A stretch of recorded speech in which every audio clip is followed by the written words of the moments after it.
Welcome back to Cooking with Lauralee. I am Lauralee.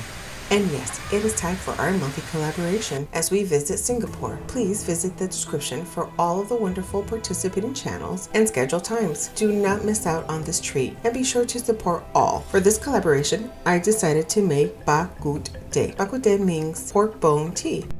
And this dish is very popular in Singapore and Malaysia. I did some research and it seems there is a battle where the dishes originated from. Is it from Singapore or Malaysia? I don't know, but let me tell you, no matter where this dish originated from, it is for sure delicious and comforting. I learned that some Singaporeans have it for breakfast. One thing I learned for sure is, above all, the broth is everything. Hello everybody. Today I am attempting to make Bak Kut Teh. I got some herbs from Amazon and this is what I got, and I also got the packet because I've never made it before, so I kind of want to know what the actual taste tastes like. I've heard that these can come with a lot of sugar, so hopefully I will be able to balance everything out. I've bought these before, but I got all this stuff from Amazon, and then I went to the stores that were kind of a little closest nearby and I bought this at a store. I was trying to tell them what I wanted to do, and because of language barrier, this is all I was able to get. But I bet if I spoke the language, I would be able to get all of this stuff from the store. But it was a big store and it was overwhelming. So wish me luck. Hope you like what I have to offer you all. As with many popular dishes in many different cultures, everyone has their own version of it. I was able to research many recipes to make it my own, with trying to stay original to the culture aspect of the dish. I wanted to make it my own, but not remove too many methods or ingredients. I have to admit, I was pretty proud of myself for making it for the first time. I also have to admit that it became very overwhelming to see so many recipes with so many different methods that were the most authentic. In the end, I decided to keep it simple and original as I could and be true to myself with my cooking skills. There are so many different recipes with many toppings and methods, but I learned consistently that Bak Kut Teh was famous for the pork broth and medicinal herbs that went into the clear, peppery broth packed with flavor. So I hope you like my version. Sweet smell, floral and earthy.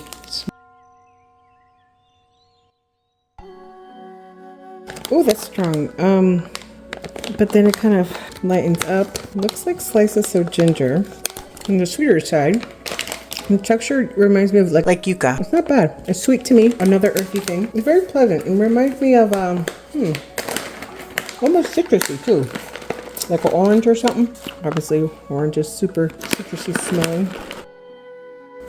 I don't know, like a handful. So like, all right, organic. Let's see. Little baby seeds like that. Texture of like a dried cranberry. It smells and tastes sweet, but I think it's gonna be full of sugar, but then it's not. It mellows out. It tastes like vitamins. It has a little bit of vitamins, but I guess so because it's high in antioxidants. We've got this going on here. This smells like smoky wood. Makes me think of like camping. The fire going. That's what it reminds me of. All right. We have this looks like wood. Like pieces of wood. I mean, they all smell like some type of tea. It's rough and looks dry. I don't know how to explain this smell. It's super earthy. It doesn't smell like dirt, but there's a sweetness to it. I don't know how to explain that smell, but it's very pleasant. Then I'm gonna open this up and see what we have here. I may not use everything, but I want to try and see what's in here. Some of the stuff I already have. I won't use this. I already used this. Quite sure what this is. I will use this. These are the dates too. I will use this. I think I already have this. Looks a lot like that. I'm not sure if that's the same one. Oh.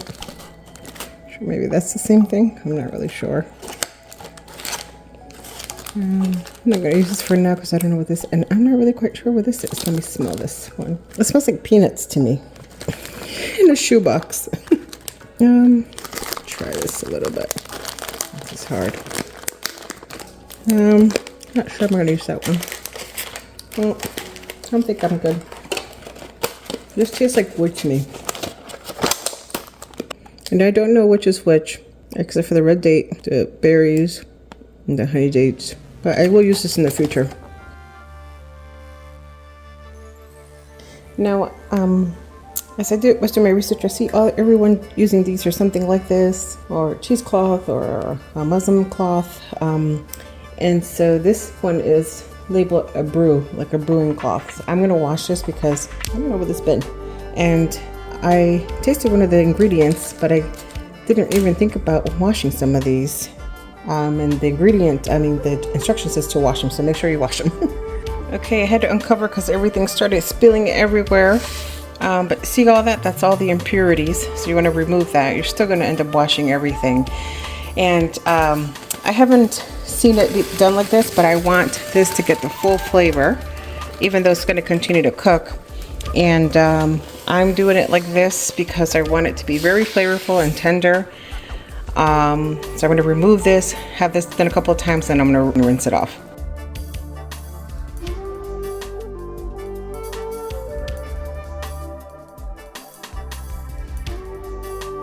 And I can just tell you, it smells absolutely wonderful already.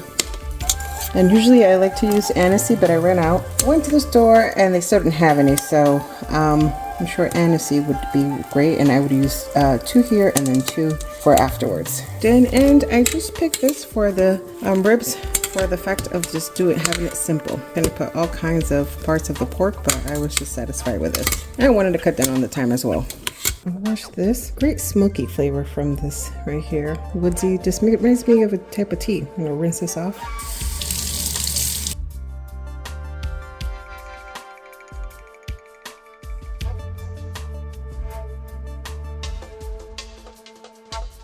Tastes like a dry date. I'm gonna do a little bit of both. This tastes really good. Have I tried these before? And they're super good. I'm just gonna chew 2 in here so they can start releasing that flavor. So now some of these things can kind of be bitter, or at least that's what I've learned. So I'm gonna put the peppercorn in here as well. Oops, forgot this baby here. I was actually gonna toast some white peppercorn, but I'm not, because this thing is full of peppers. Whew. When I opened it up, that's all I smelled. So white garlic powders. I'm just gonna wait on this then. So I'm gonna just dump this out, rinse it off, wash everything, and start over again. I don't have star aniseed, so I toast these up and then put them in a bag.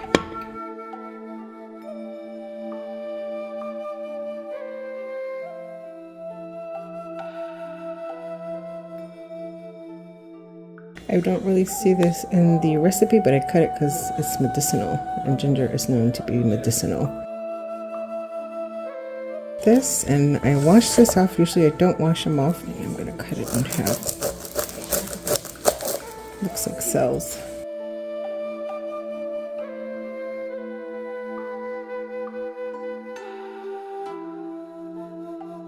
Just toast it. I have to soak them for like 10 minutes and then take them out, because look, it won't break off. Just soak it in a little bit. Oh, maybe they will. Not that one.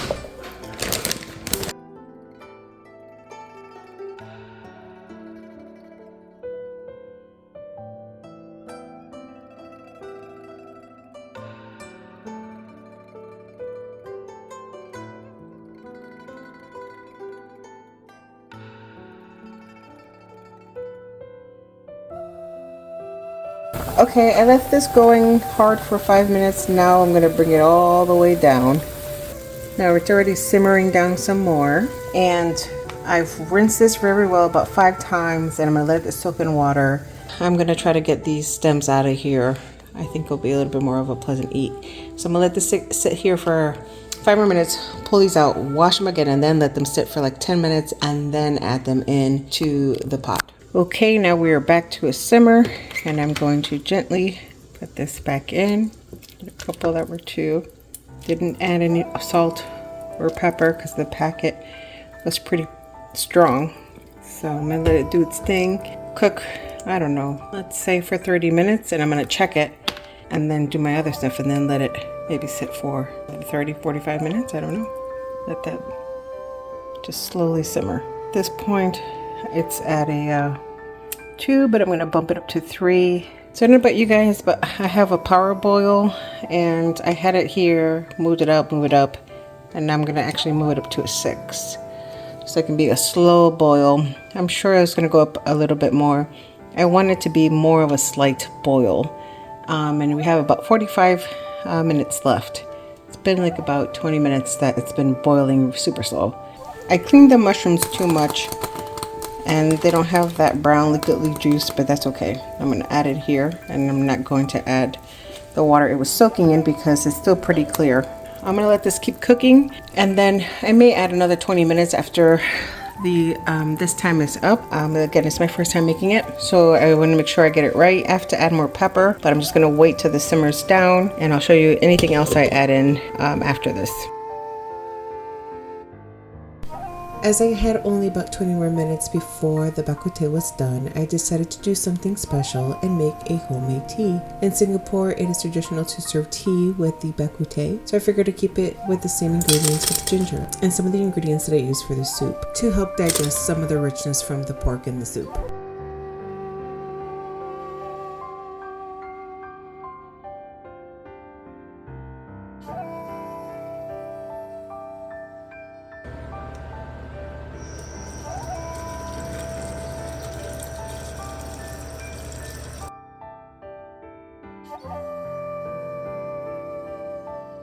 There are many videos that I watch to learn about Bak Kut Teh, but I will link the ones that help me the most.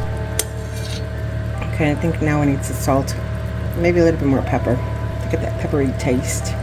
Sea salt.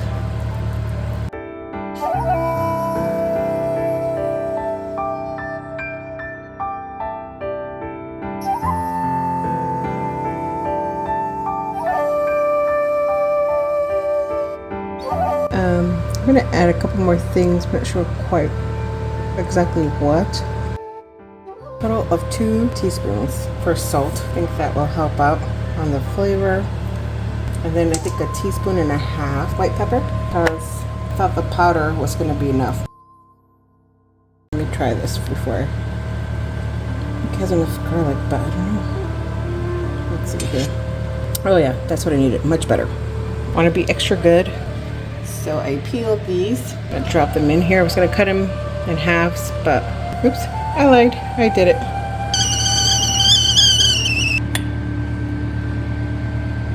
It smells so wonderful.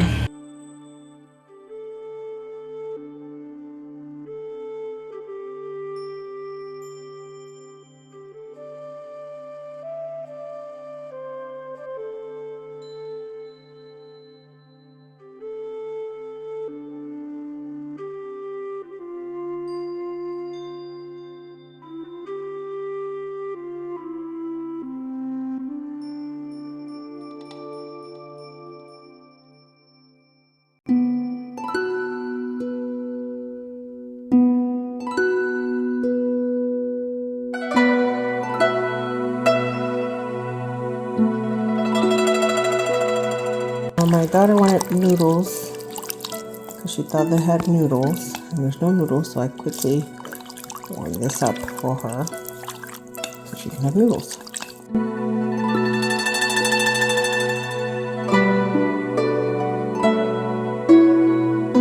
This is really good. The tea? Yeah, but it has ginger and everything. Look, it's super tender though.